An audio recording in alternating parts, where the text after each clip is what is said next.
네, 저번 시간에 이어서 또 진도 나가도록 하겠습니다. 책 교재 55페이지입니다. 취득시기의 의제.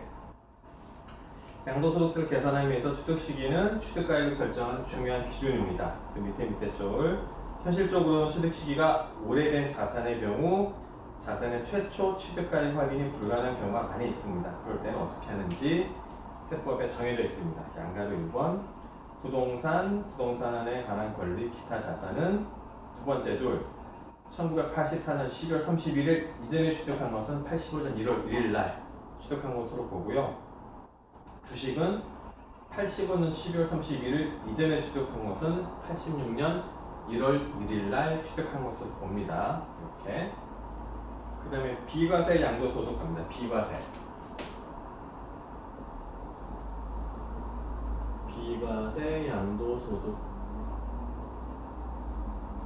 과세는 하긴 하는데 과세를 하지 않겠다는 거예요. 비과세. 그죠? 과세를 하지 않겠다는 의미예요. 두 번째 줄 보시면 1세대 1주택, 농지 교환 또는 분할 등 주거생활 안정, 국민주거생활 안정 및 자격농민의 보호라는 사회정책적 이유로 일정한 요건에 해당하는 경우에는 양도소득세가 과세되지가 않는 거예요. 그러니까 세금을 안 물린다는 거죠. 그죠? 세금이 없는 거예요. 밑에 줄 보시면 비과세 제도는 과세권을 어떻게 한다? 포기하나. 과세권을 포기. 사회 정책적 목적으로 인해서 뭐 국민 주거생활 안정이라든지 자격 농민을 보호하기 위해서라든지 어떤 사회 정책적 목적으로 인해서 과세권을 포기하는 거예요. 포기. 그죠? 포기예요. 포기. 포기하는 거예요. 있는 거를 안 한다는 얘기예요. 다음 페이지 넘어가시면 중간쯤에 세 번째 패러그램 보면은 감면제도 있어요. 감면제도. 이 비과세랑 좀 차이 나는 건데 좀 읽어보겠습니다. 감면제도는 조세 부담을 하지 않는다는 점에서는 비과세와 유사하지만 비과세는 신청이 없어도 당연히 과세되지 않는 반면에 감면은 일반적으로 신청이나 신고를 요건으로 하고 감면의 범위에 있어서도 무한적으로 하는 게 아니라 일정 한도가 있다. 이거랑 비교되는 게 이제 감면이거든요. 감면.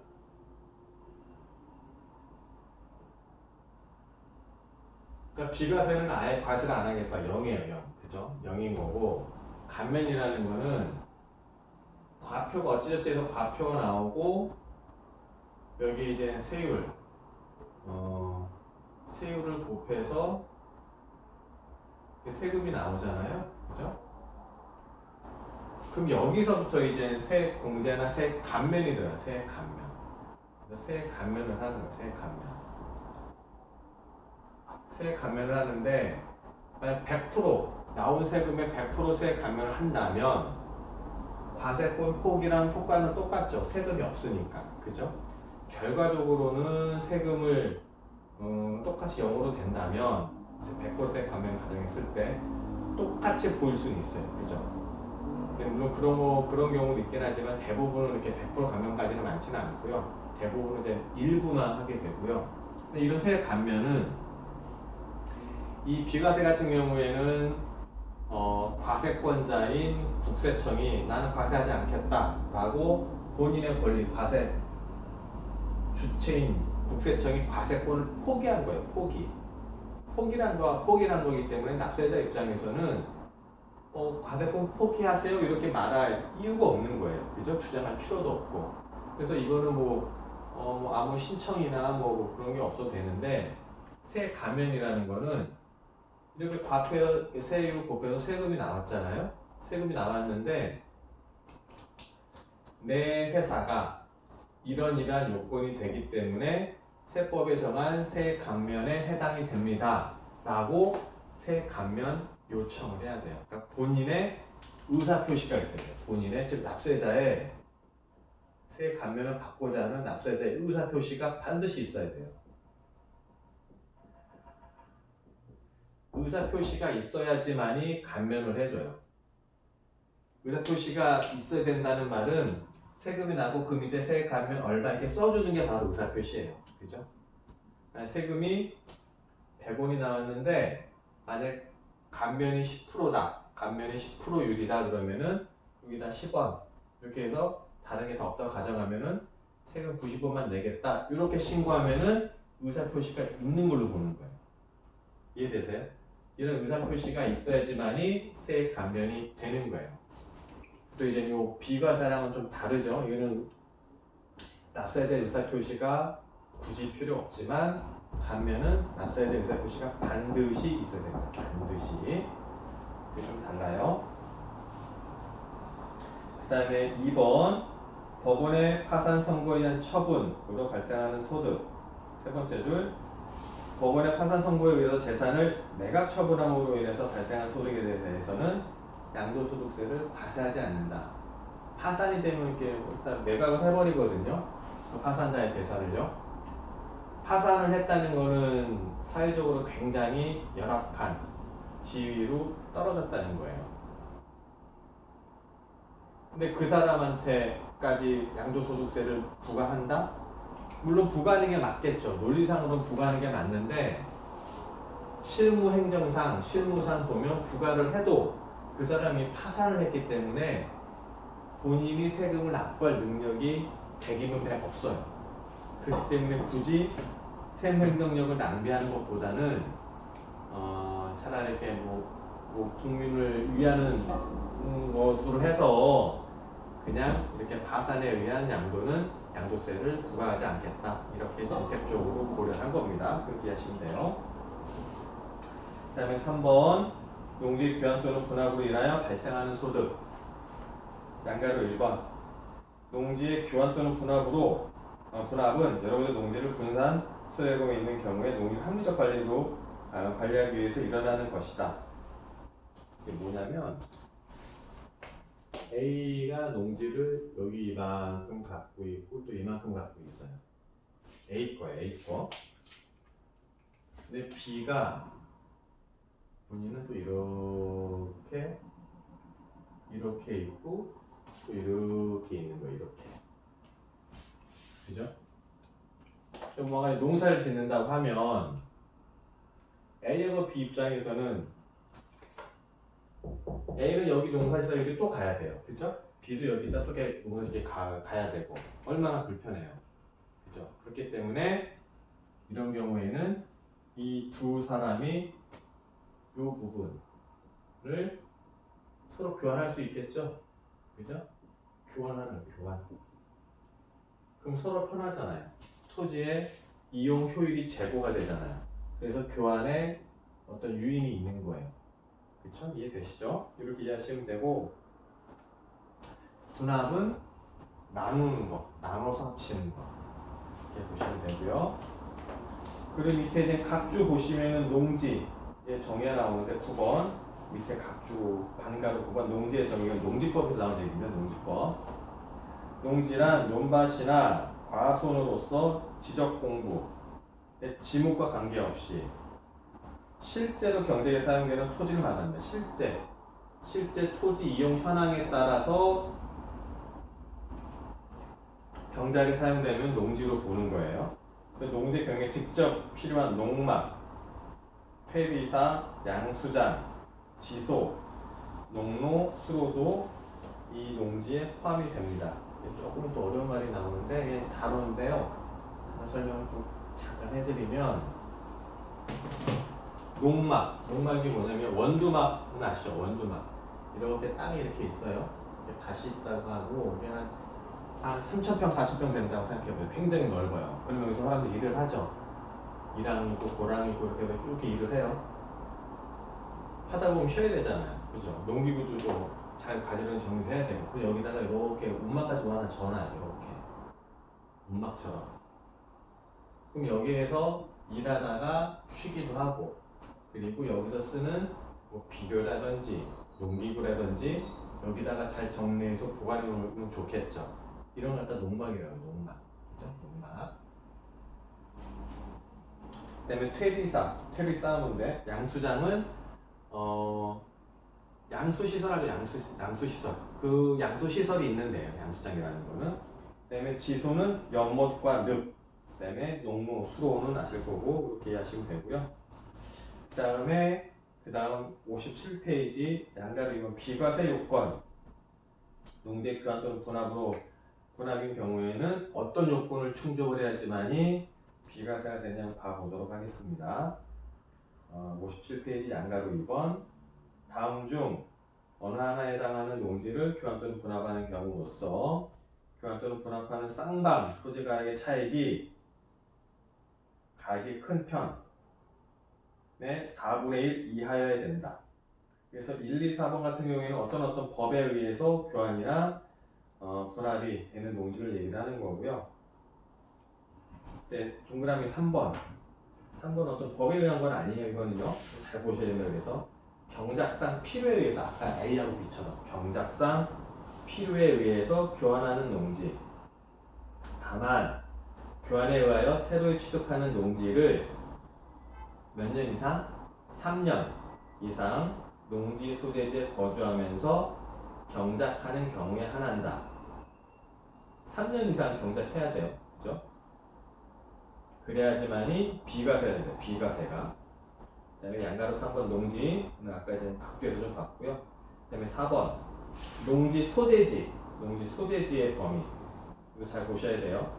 농지 소재지 양가로 1번에 1, 2, 3번 동그라미 1, 2, 3번이 나오는데요. 잘 보시면 동그라미 1번 농지가 소재하는 시, 그 밑에 군구, 시군구 안의 지역이에요. 시군구, 농지가 소재하는 시군구 안의 지역. 그리고 이 지역과 연접한 시군구 안의 지역. 연접이라는 건 이게 붙어 있다는 거예요. 붙어 있다는 거예요. 이렇게. 여기 토지가 있으면 여기도 이렇게 토지가 또 이렇게 있을 수 있잖아요. 이렇게 붙어 있다는 거예요. 이렇게. 이걸 연접이라고 해요. 연접. 그리고 농지로부터 몇 킬로? 30km예요. 30km. 어떤 거리고요? 직선거리예요. 직선거리 30km. 30km라 이거 갖다 보통 다른 말로 뭐라 하냐면요. 통작거리다. 통작거리. 통근하죠. 통근. 그죠? 통근. 일단 가요. 뭐하러? 경작하러. 이게 이 통작거리가 예전에는 뭐 20km, 25km 했다가 지금 이제 확대가 좀 됐어요. 30km.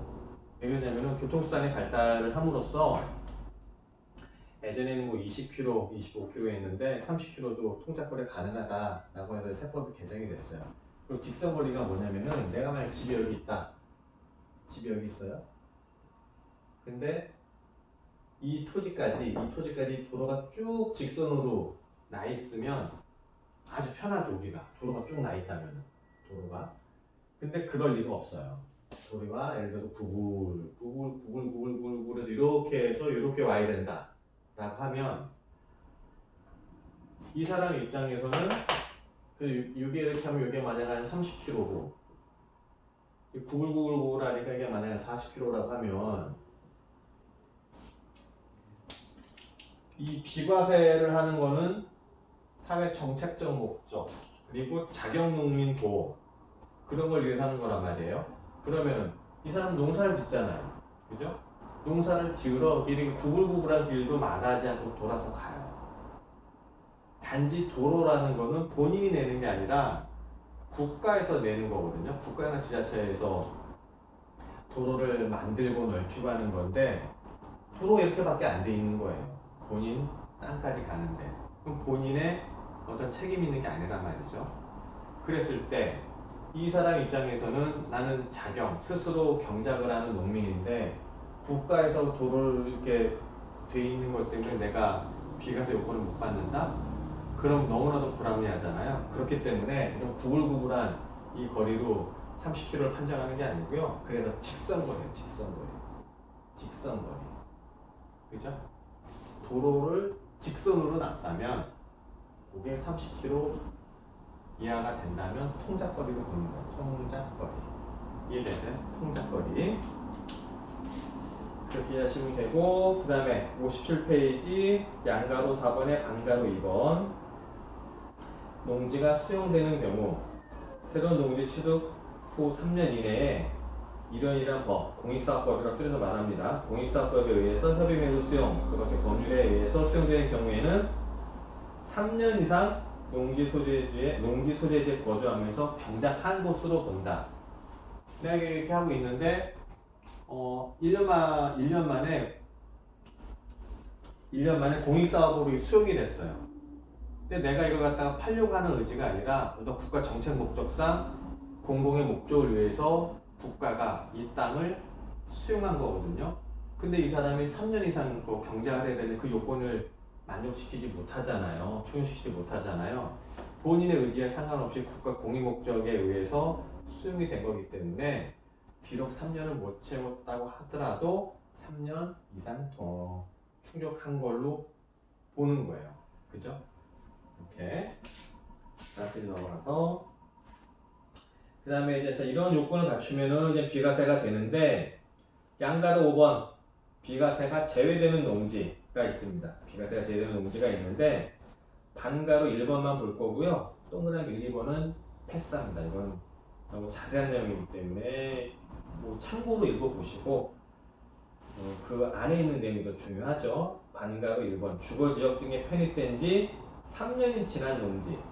자 보세요. 양도현재 특별시, 광역시, 특별자치시 또는 밑에 주제 또는 시 지역에 그죠? 시 지역에 있는 농지 중 시 지역에 있는 농지예요. 앞에 페이지 보시면 57페이지 양가로 4번 반가로 1번의 농지 소재지는 시, 군구 안의 지역이라고 해서 시뿐만 아니라 군과 구 지역까지 포함을 했거든요. 근데 여기서 제외되는 농지 58페이지에는 이러한 시 지역이에요. 다 시예요. 시. 그죠? 시 지역에 있는 농지 중 그죠? 군이나 구에 있는 농지가 아니고 이건 시에 있는 농지 중 국토유기행 이용에 관한 법률 이런 법률에 의해서 어느 지역으로 편입이 된다고요? 주상공 거기 동그라미 주세요. 주거지역, 상업지역, 공업지역으로 농지가 이렇게 편입된 날로부터 몇 년? 3년이 지난 경우에는 비과세에선 제외된다. 시지역에 있는 농지로서 주상공으로 편입된 지 3년이 지난 농지 이렇게 이해하시면 되는 거예요. 주상공, 주거, 상업, 공업지역 이거 굉장히 많이 나옵니다. 주상공이라고 해갖고요. 시지역 안에 있는 농지 중 국토의 이용 및 국토의 계획 이용에 관한 법률에 따라서 주상공으로 편입된 지 3년이 지난 농지는 비과세에서 제외하겠다. 왜? 시 지역에서 그렇게 편입돼갖고 3년 이상이 지났는데도 뭐 아무것도 안 했다? 하면은 이건 농사 지을 생각이 없다는 거예요. 그죠? 이미 시에서 이렇게 주거, 상업, 공업 지역으로 편입이 됐다면 일단 집가는 굉장히 폭등을 했을 거고요. 근데 이제 농사도 안 하고 뭐 그렇다고 한다면은 3년이 지났음에도 뭐 한다면은 이거는 비과세라고 봐주기는 어렵고 이미 집가 많이 폭등했기 때문에 많이 올랐기 때문에 어느 정도 일정 양도세는 부담을 해라 이렇게 이제 한 거죠. 정책상으로요. 그 다음에 59페이지 4번 지적공부상의 면적 감소에 따라 지급받는 조정금 이런 법에 따라 경계 확정으로 지적공부상의 면적이 감소되어 같은 법에 따라 지급받는 조정금에 대해서는 양도소득세를 과세하지 않는다. 이건 뭐 정부 정책에 따라서 이렇게 하는 거고요. 이런 경우에는 같은 농지, 그 다음에 면적 감소 이럴 때는 양도세를 비과세한다 이렇게 봤고요. 이해되세요? 이렇게 했고 그 다음에 이제 많이들 들어보셨던 주택에 대한 비과세 들어가도록 하겠습니다. 5번 교재 59페이지 5번 주택에 대한 비과세 양가 1번 의 양도소득 과세 대상 자산을 양도하여 차익이 발생했다면 양도소득세를 과세하는 건 당연한 거예요. 당연한 거. 그렇지만 맨 아래줄 서민의 주거생활 안정과 거주전의 자유를 더 보장하기 위해서 이러한 요건을 만족할 때는 주택에 대해서도 비과세를 하겠다는 거예요. 주거생활 안정과 거주전의 자유를 확보하기 위해서. 원래 이제 내가 만약에 1,000만 원에 사갖고 만약에 이렇게 팔았다. 양도 차익이 발생을 하잖아요. 9천만 원요. 소득이 있는 곳에, 소득이 발생한 곳에 세금이 있다는 게 가장 큰 대원칙이에요. 근데 정책적 목적으로 주거생활 안정과 거주 이전의 자유를 더 보장하기 위해서, 제고하기 위해서 어떤 요건이 충족이 되면 주택에 대한 양도 차익에 대해서도 비과세를 하겠다라는 의미입니다. 자, 보시면 그 다음 페이지 보시면 양가로 3번 1세대 1주택 비과세 요건 잠깐 보도록 하겠습니다. 양가로 3번 1세대 1주택의 정의. 1세대 1주택이란 첫 번째 줄입니다. 1세대가 양도일 현재 국내에 1주택을 보유하고 있는 경우로서 해당 주택의 보유기간이 2년 밑에 줄 이상인 것을 말한다. 그죠? 내가 양도일 현재라는 건 뭐죠? 양도일 현재? 이 양도일 현재라는 거는 아까 양도 시기, 취득 시기에 있죠. 일반적으로는 잔금청산일이에요. 잔금청산일.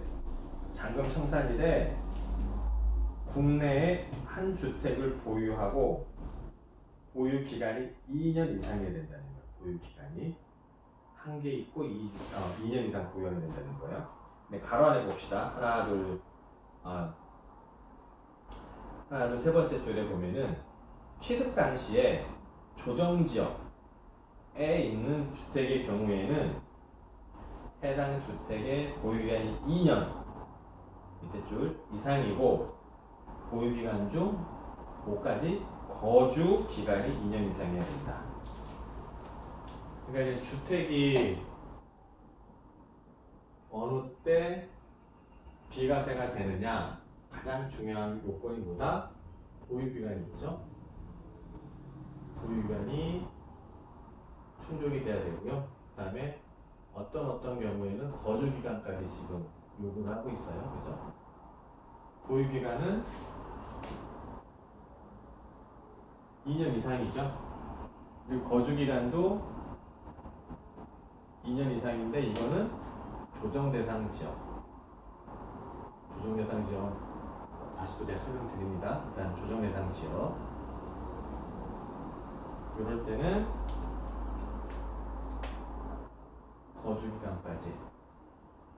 거주기간까지 조정대상 지역은 2년 이상의 거주 요건을 또 충족하라고 요건을 달아놨습니다. 그러면은 반가로 2번 조정지역 대상. 조정대상 지역이 어디냐 하면은 첫 번째 줄 조정지역이란 주택법에 따라 국토부 장관이 지정 공표하는 거예요. 국토부 장관이 이것도 기준이 있어요. 뭐 어느 정도 기간 동안에 걸쳐서 물가 상승률의 몇 배가 되고 이렇게 해서 주택심의위원회에서 결정을 해요. 그러면은 여기 조정대상 지역으로 지정이 되는 거고요. 또 어느 일정 기간 동안 보니까 물가 상승률보다 뭐 떨어지거나 집값이 떨어지거나 뭐 이렇게 되면은 조정 대상 지역에서도 또 풀려요. 그러니까 이거는 그때마다 다른 거예요. 지역이. 지금은 조정 대상 지역에 포함되어 있을 수도 있지만 어느 시기 지나서 보면은 조정 대상 지역에서 제외될 수도 있어요. 똑같은 지역이라 하더라도요. 그렇게 생각하셔야 돼요. 유동적이다. 이렇게 생각하셔야 됩니다. 이렇게. 그래서 61페이지 중간에 박스 1세대 1주택 비과세 요건 요약한 거 굉장히 중요합니다. 그래서 다시 한번 읽어보겠습니다. 그래서 동그라미 1번 양도일 현재 거주자인 1세대가 국내에 한 개의 주택을 보유할 것. 거주자입니다. 거주자. 그 다음에 2번 동그라미 2번 최종적으로 1주택을 보유하게 된 날로부터 2년 이상 보유할 것. 그 다음에 동그라미 3번 조정지역 내 주택에 한해서 2년 이상 거주할 것. 4번 주택에 딸린 토지가 건물 정착 면적의 도시 같은 경우에는 5배, 그의 지역은 10배. 일정 비율이란 말이 그 말이거든요. 정착 면적의 5배, 10배 이내일 것. 5번 고가주택, 지금은 9억입니다. 기준이. 고가주택이거나 미등기 자산에 해당하지 않을 것. 자, 아까 이제 4번에 건물 정착 면적의 일정 배율이라고 그랬잖아요. 뭐 5배, 10배인데 이게 무슨 말이냐면 뭐 도심에 있는 경우에는 그런 집이 흔치는 않아요. 이게 만약에 집이 이렇게 있다 그러면은 아파트면은 내가 살고 있는 아파트 그 건물 면적이 아파트의 그 땅 지분보다는 무조건 크죠. 그래서 아파트에서는 일어날 일이 없어요. 일반 주택이라고 보면은 마당에 이렇게 있을 거예요. 마당, 그죠? 마당이 있는 집이에요. 마당이 있는 집이라고 하면 이 주택 면적의 도심지는 5배. 그리고 뭐 지방 같은 경우는 10배인데 5배 해버리면 여기까지인 거예요. 여기까지. 그죠? 그럼 여기까지는 비과세예요. 비과세. 근데 5배 또는 10배가 넘어가는 이 지역은 어떻게 된다? 과세가 된다는 의미예요. 과세. 이해되세요? 그러니까 일정 배율까지만 비과세가 되는 거고요. 일정 비율을 넘어가는 경우에는 과세가 된다. 그렇게 이해를 하셔야 됩니다. 네, 잠깐 좀 쉬었다가 그 다음 또 내용 나가도록 하겠습니다. 네.